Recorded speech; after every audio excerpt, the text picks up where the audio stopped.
You ask Tiger to solve. This deals with linear equations with one unknown. The final result is x equals 15. Let's solve it step by step. Simplify the expression. Simplify the arithmetic. Group all constants on the right side of the equation. Add 6 to both sides. Simplify the arithmetic.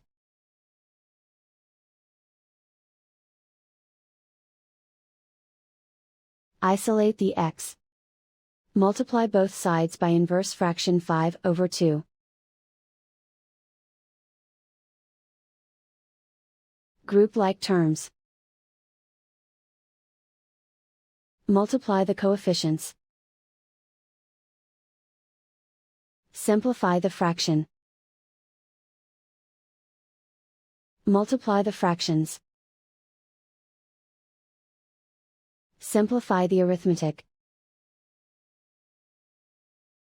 And so the final result is x equals 15.